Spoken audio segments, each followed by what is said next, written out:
목요일 밤에 눈이 엄청 많이 왔죠. 첫눈이 그렇게 많이 온 것도 몇 년 만인 것 같습니다. 눈이 오니까 단체 카톡방에 난리가 났어요. 카톡. 그러면서 눈사람을 만들고 눈에서 뛰어다니고 뭐 엎드리고 그런 사진들을 많이 올리고 첫눈이 와서 좋다 이런 메시지가 많이 올라오더라고요. 그런데 제가 그것을 보면서 어떤 생각이 드냐면 아니 겨울에 눈 오는 게 당연하지 그렇지 않습니까? 아니 겨울에 눈 오는 게 뭐 이상해. 당연하지. 그리고 처음 오는 눈이 첫눈이지. 뭐 둘째 눈인가? 예. 또 아유 내일 아침에 눈 치워야지. 이 생각이 먼저 들더라고요.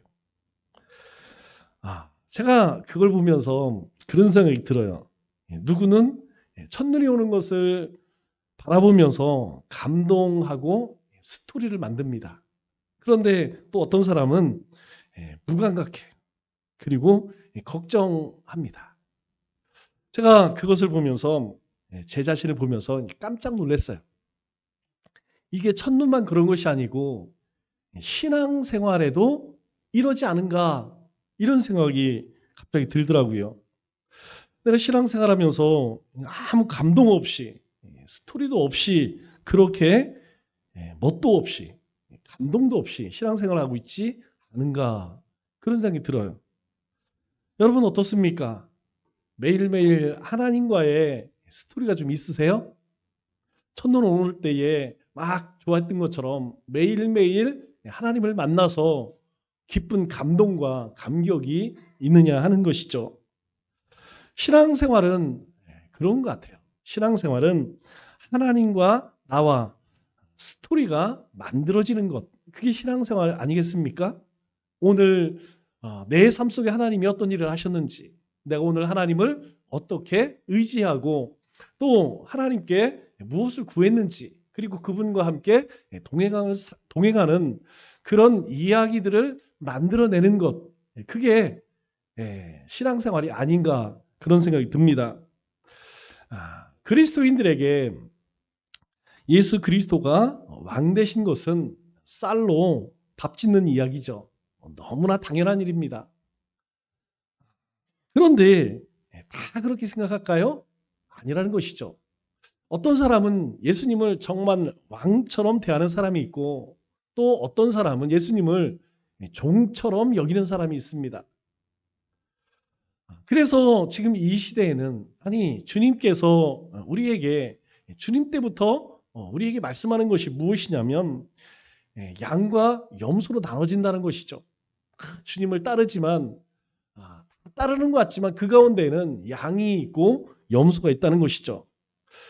분명한 것은 그렇습니다. 분명한 것은 우리의 신앙 고백과 삶이 없으면 즉 우리가 예수님과 함께하는 그런 스토리가 없으면 믿음 지키기가 어렵다는 것이죠. 그것은 우리가 모든 시대를 통해서 다 보게 됩니다. 초대교회 때의 그 핍박 가운데에서 하나님과의 스토리가 있는 사람들은 견디었죠. 중세시대에 그렇게 타락했던 이 교회가 그 가운데서도 하나님과의 이야기가 있는 사람들은 믿음을 잘 지켰습니다. 오늘 이 시대에도 마찬가지죠. 여러분 이 시대만큼 신앙생활하기 좋은 시대가 어디 있습니까? 없죠. 물론 뭐 여기저기에서 앞으로 종교단체를 뭐 해산을 시키겠다 뭐 이런 이야기가 나오겠지만 여전히 하나님과의 이야기가 있는 사람들은 믿음을 잘 지켜 나갑니다. 우리 요즘에 K 컬처라고 그러죠. K 문화, K 드라마, K 영화, 한국 문화의 유행이 전 세계적으로 그렇게 퍼지고 있죠. 그러면서 세계인들이 주목하는 것이 무엇이냐면 갓입니다. 갓. 우리가 갓을 만들 때에 보기에는 이게 굉장히 쉬워 보여요. 그런데 갓 만드는 것이 쉬운 일이 아닙니다. 장인들만 만들 수 있는 아주 이 기술이 없으면 만들기 어려운 것이죠. 이 갓을 만드는 데 있어서 가장 어려운 것이 이 갓의 둥근 챙을 만드는 일이라고 합니다. 이 창을 만들 때에 인두로 이것을 둥글게 만들 때에 너무 평평해도 안 되고 또 너무 휘어도 안 된다는 것이죠. 그래서 이 인두질로 모양을 잡는 것, 이것을 트집을 잡는다, 이렇게 표현을 한다고 합니다. 우리가 많이 쓰죠? 트집 잡는다. 이 트집 잡는다는 말이 어디서 나왔느냐? 이 갓의 챙을 둥글게 만드는 것을 트집을 잡는다, 이렇게 이야기를 해요. 그런데 이 갓을 이제 오래 쓰게 되면 낡게 되겠죠? 낡게 되면 수선을 하러 갑니다. 그런데 이 수선공이 여기저기 트집을 잡아서 비용을 부풀리다 보니까 우리가 흔히 트집을 잡는다라고 하는 말이 부정적인 언어로 바뀌게 된 것이죠. 본래 트집을 잡는다는 것은 갓의 모양을 아름답게 꾸미고 가치를 높이는 일, 그것이 바로 트집을 잡는 것입니다. 그런데 이 수선하는 사람이 자기의 이익을 추구하면서 없는 트집, 생트집이라고 그랬죠? 생트집을 잡는 것이죠. 예수님께서 안식일에 손 마른 사람을 고치나 안 고치나 생트집을 잡으려고 했던 사람들이 있습니다. 그럼에도 예수님은 이 트집을 잡으려고 하는 사람들 앞에서 그 사람의 손을 고쳐주시죠. 사시약에서 이 생트집을 잡아 트집을 만드셨다는 것입니다. 다른 사람의 생트집을 잡기보다 다른 사람을 아름답게 만드는 트집을 잡으면 좋겠습니다. 우리가 그렇게 하려면 그러한 변화는 어디서 올까요? 그런 변화는 감동이 아니라 순종에서 온다는 사실이죠. 오늘 본문은 예수님께서 12 제자들을 파송하는 장면입니다. 이것은 단순히 사역의 시작이 아니라 제자가 누구인가를 보여주는 정체성에 관한 이야기입니다. 예수님은 그들을 감동시키거나 준비를 시키기 위해서 긴 말씀을 하지 않습니다. 오늘 말씀을 보면 가라, 이렇게 명령을 하시죠. 오늘날 많은 그리스도인들이 하나님의 말씀을 듣고 감동합니다. 하지만 그 감동이 순종으로는 잘 이어지지 않는다는 것이죠. 설교가 끝난 후에 은혜를 많이 받았다, 그 말이 그리 중요하지 않다는 것입니다. 오늘 목사님이 말씀을 잘 준비했네. 오늘 말씀은 한 80점, 오늘은 30점. 이렇게 점수 매기는 것이 중요한 것이 아니라는 것이죠. 진짜 중요한 것은 이 말씀을 통해 내 삶이 변화되었는가, 아니면 내가 이 말씀에 순종하고 있는가, 이것이 제자의 기준이라는 것입니다. 먼저 제자는 명확한 사명의 방향을 가진 사람입니다. 오늘 5절 6절 말씀을 보니까 예수님께서 이렇게 말씀하시죠. 제자들을 보내시면서 이방인의 길로도 가지 말고 사마리아 골로에도 가지 말고 오히려 이스라엘 집에 잃어버린 양에게로 가라, 이렇게 말씀하십니다.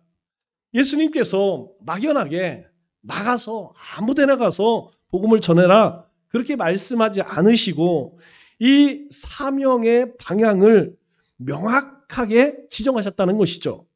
그 첫 대상이 누구냐? 바로 이스라엘의 집, 잃은 양에게로 가라, 이렇게 말씀하십니다. 즉 하나님의 백성이지만 방황하는 영혼들에게 가라, 이렇게 말씀하는 것이죠. 여기서 이스라엘의 집은 누구를 의미합니까? 바로 혈통적으로 아브라함의 자손인 유대인들을 의미하는 것입니다. 예수님 당시 유대 사회는 종교적으로 조금 더 부족함 없이 아주 활성화되었던 시대입니다. 제사장도 있었고 또 바리새인과 서기관이 있었고 또 회당과 성전 예배도 있었습니다. 오늘 이 시대에도 마찬가지죠. 오늘 이 시대에도 수많은 교회들이 있고 또 그 교회 안의 성도들이 말씀을 듣고 또 하나님이 주신 그러한 여러 사명들을 잘 감당하고 있습니다. 하지만 예수님은 그들을 뭐라고 말씀하시느냐? 영적으로 죽은 자, 눈먼 자, 길 잃은 양이라고 말씀하고 있습니다. 왜냐하면 그들은 율법과 종교 형식은 있었지만 정작 하나님과의 관계, 그리고 이 메시아에 대한 믿음은 없었기 때문이라는 것이죠. 그래서 예수님은 그들을 바라보면서 마태복음 9장 36절에 이렇게 말씀하십니다. 무리를 보시고 불쌍히 여기시니. 예수님이 말씀을 전하실 때 많은 사람들이 예수님의 말씀을 들으러 왔습니다. 그런데 예수님은 정작 그들을 보시면서 불쌍히 여기셨다. 왜 불쌍히 여겼다고 말씀할까요? 이는 그들이 목자 없는 양과 같이 고생하며 기진함이라. 이렇게 예수님은 무리들을 바라보셨던 것이죠. 즉 이스라엘의 많은 사람들은 율법은 있었지만 생명은 없었다는 것입니다. 성전은 있었지만 하나님을 만나지 못하고 있다는 것이죠. 종교는 있었지만 그들에게 구원의 기쁨과 감격은 없었다는 것입니다. 그렇다면 오늘날 이 이스라엘의 잃은 양은 누구를 의미할까요? 그것은 교회를 다니지만 실제로 거듭나지 못한 사람, 또 예배는 드리지만 하나님과의 관계가 단절된 사람, 또 종교 활동을 하지만 믿음의 실상이 없는 사람, 옛 모습으로 돌아가는 사람, 또 교회를 떠난 가정, 자녀, 형제, 이웃, 우리 주변에 영적으로 방황하는 사람들을 바로 이스라엘의 잃은 양이라고 볼 수 있겠죠. 그러므로 제자는 목표 없이 움직이지 않는다는 것입니다. 예수님이 보내신 그곳이 바로 가장 중요한 사역의 현장이라는 것이죠. 중국의 대표적인 중국의 복음을 전하기 위해서 일생을 들인 선교사님이 있죠. 그 유명한 바로 허드슨 테일러 선교사님입니다. 이분이 이런 말씀을 하세요. 하나님의 뜻에는 하나님의 때가 있고 하나님의 방법이 있다. 이렇게 이야기합니다. 우리가 신앙생활을 열심히 하는 것 참 중요하지만 하나님의 뜻이 무엇인지를 잘 분별하는 게 중요하죠. 뿐만 아니라 그 하나님께서 하나님의 뜻을 이루실 때와 방법이 어떤 것인지 잘 살펴봐야 합니다. 하나님의 부름 없이 감동만으로 움직이는 사람은 오래가지 못해요. 왜 그렇습니까? 마치 냄비 같죠. 금방 끓지만 반대로 금방 희석일 수도 있다는 것입니다. 분명한 하나님의 부르심을 붙잡은 사람은 어떤 고난 가운데에서도 역경 가운데에서도 흔들리지 않습니다.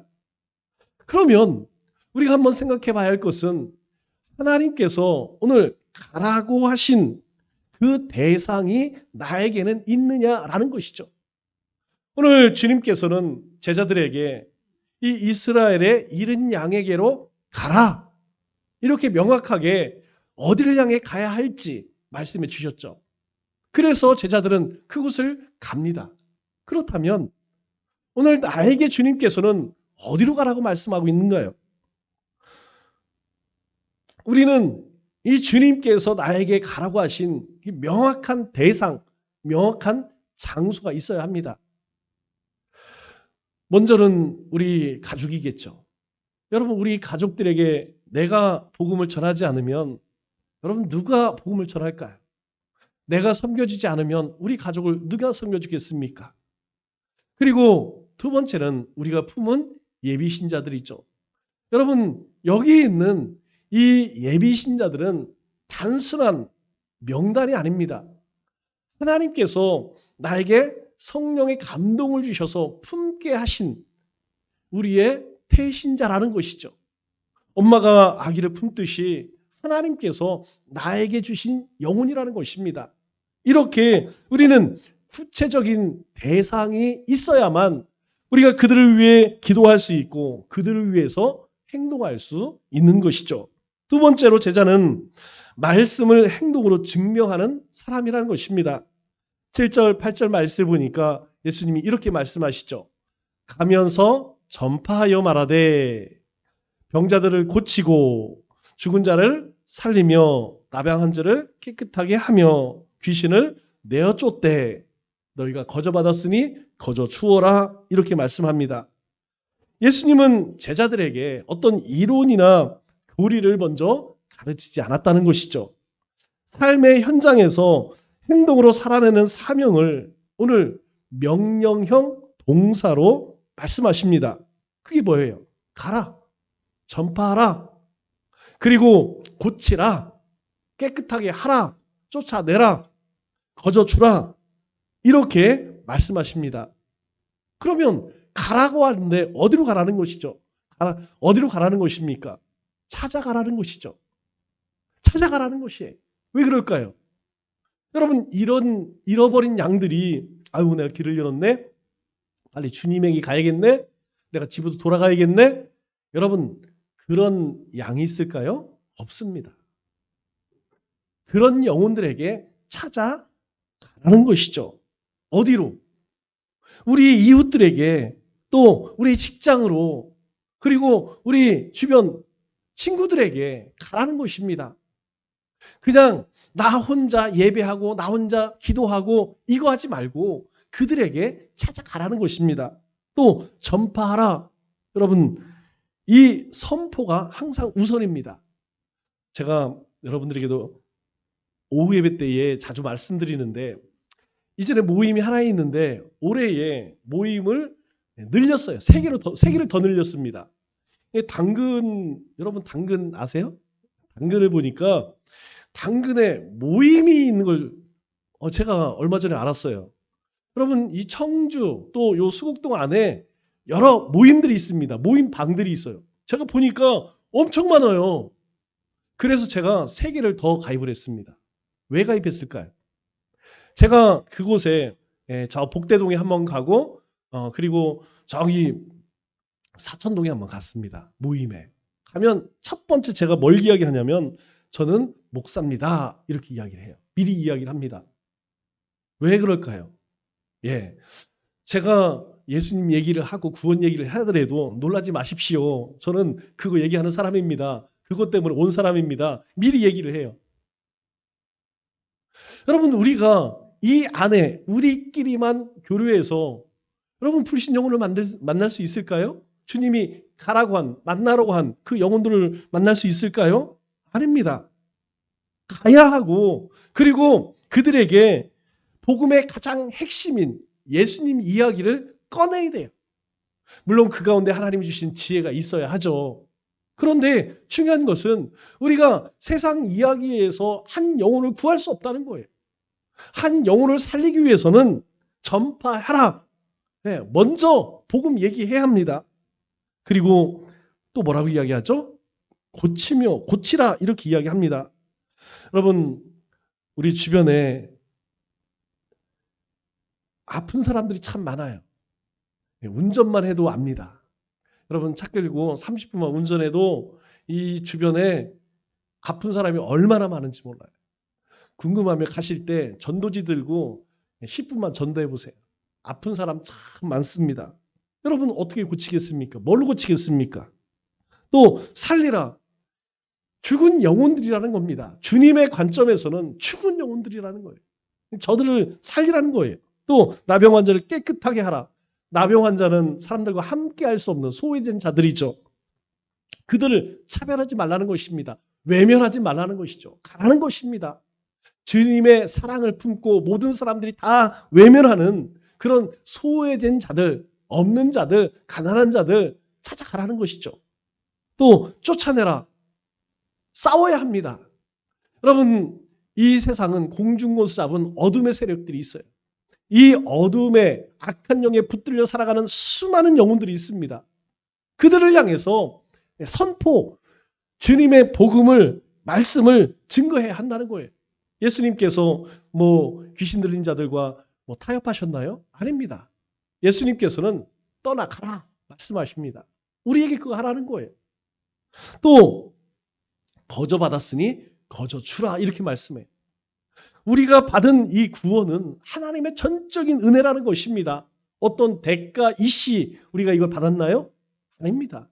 그냥 하나님께서 우리에게 아무 대가 없이 선물로 주셨다는 것이죠. 그러므로 너희도 그렇게 하라는 것입니다. 그래서 제자는 감동받는 사람이 아니라 움직이는 사람이라는 거예요. 아, 참 좋구나. 아, 주님의 말씀이, 성경 말씀이, 아, 오늘 설교 참 좋구나.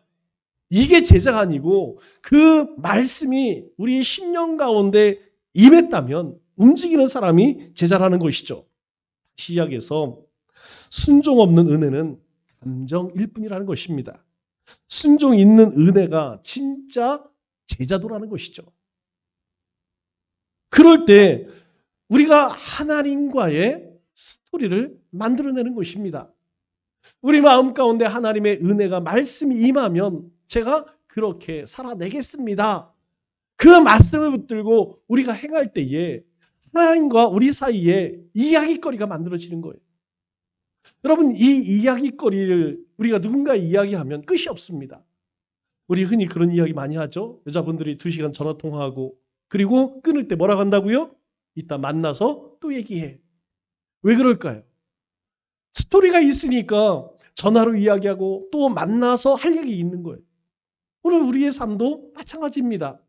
주님과의 이야기거리가 있으면 우리의 자녀들에게 이야기할 수 있는 거고요. 우리 이웃들에게, 우리 예비 신자들에게 그 이야기하는 것입니다.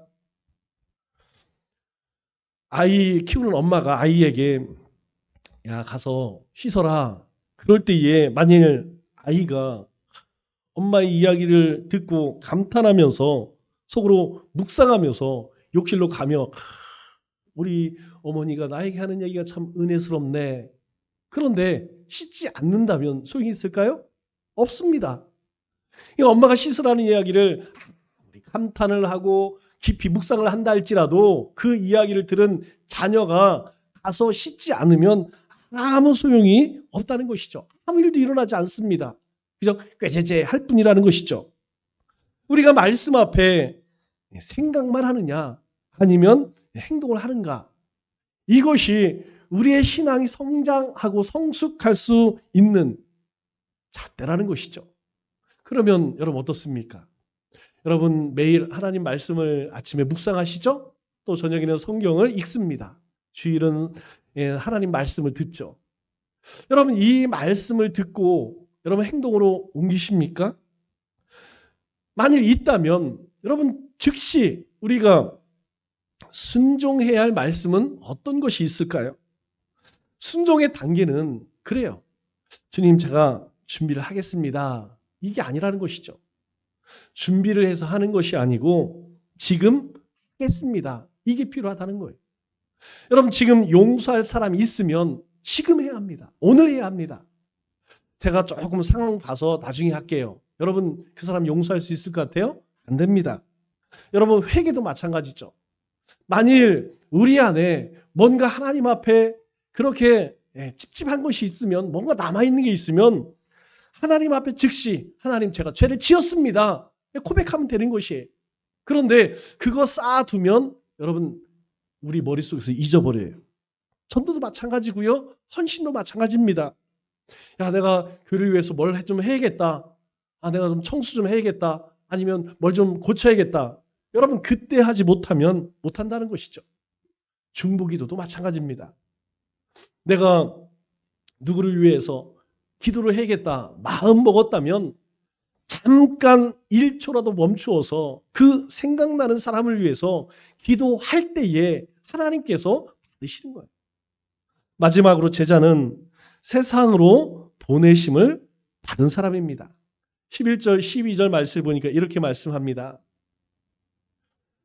어떤 성이나 마을에 들어가든지 찾아내어 그곳에 머물고 평안을 빌라. 이렇게 말씀합니다. 예수님은 제자들에게 찾아가 사람들을 만나고 함께 머물고 그들을 축복하라. 이렇게 말씀하십니다. 즉 제자는 사람 속으로 들어가는 자들이죠. 세상 속으로 들어가는 사람입니다. 교회만 열심히 다니는 사람은 제자가 될 수 없다. 이렇게 말씀해요. 오늘 뭐라고 이야기합니까? 어떤 성에나, 이 어떤이라는 것은 아무 성에나 라는 뜻이에요. 어떤 특정한 지역이 아니라는 것이죠. 어떤 성이나 마을에 들어가라 이렇게 말씀합니다. 즉, 이 제자들의 사역은 어떤 특정 장소나 조건에 제한되지 않는다는 것이죠. 여러분 어떻습니까? 우리는 교회에서 특별히 내가 맡은 사역은 참 열심히 하죠. 그러면 다른 것은 어떻습니까? 다른 장소에서는 어떠냐 하는 것이죠. 사역의 장소를 제자가 정하는 것이 아닙니다.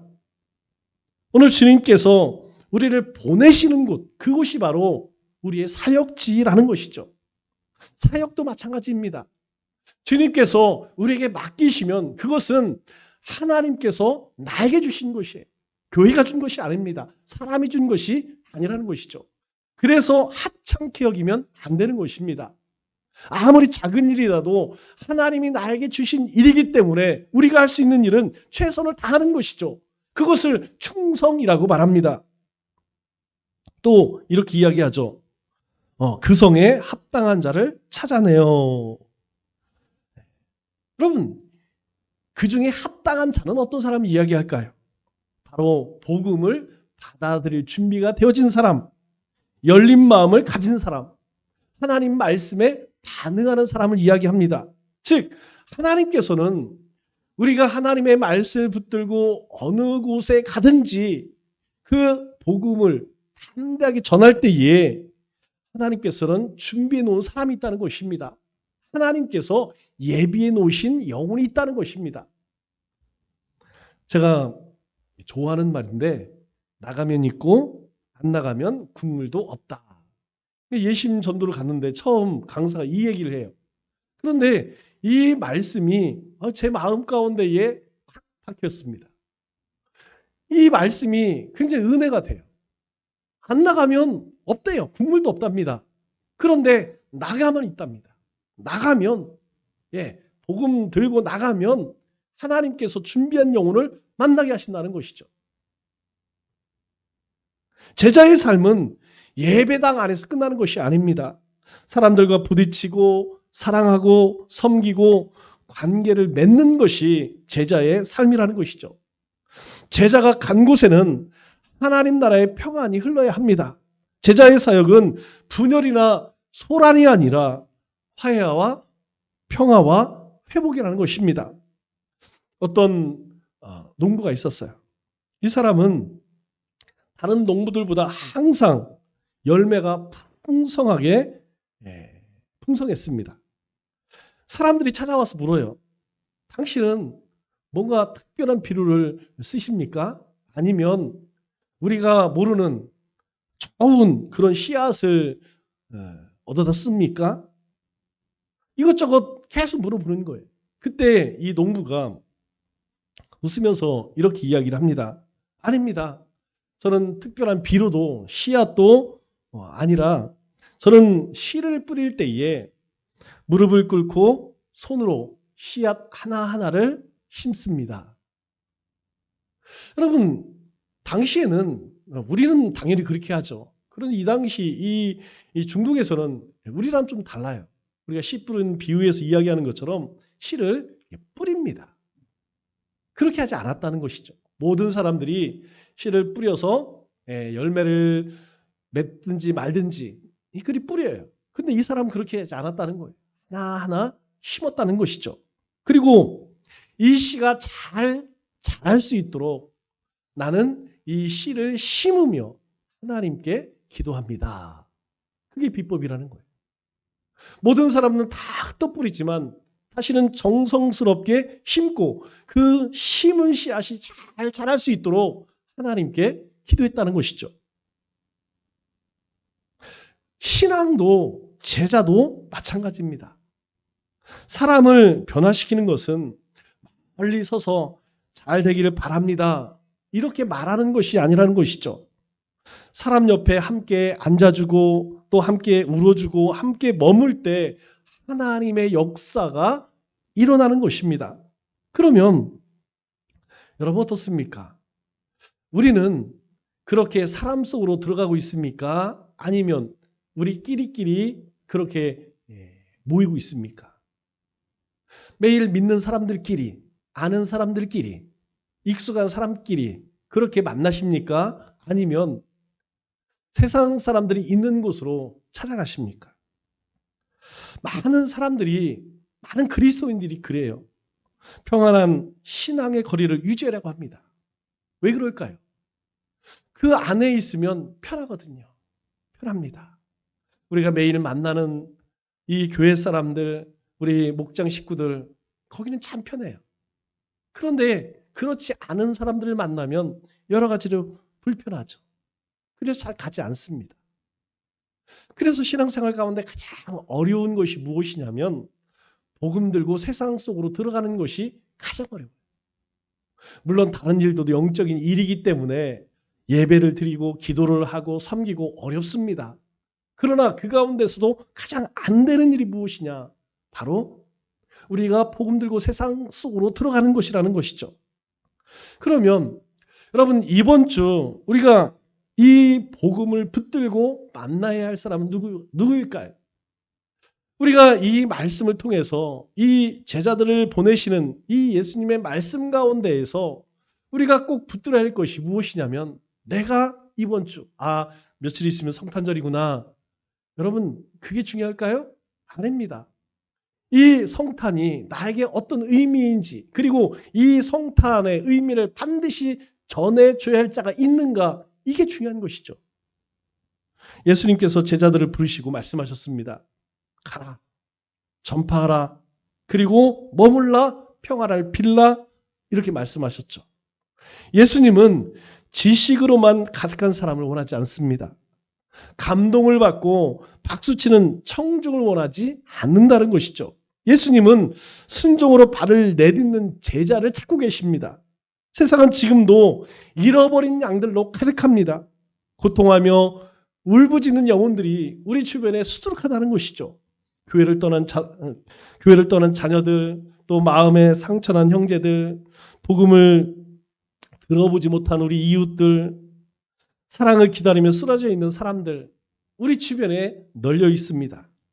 그들을 위해서 예수님께서는 지금도 말씀하세요. 누가 저들을 위해 갈고? 이제 주님의 음성에 우리가 대답해야 할 때입니다. 뭐라고 대답해야 할까요?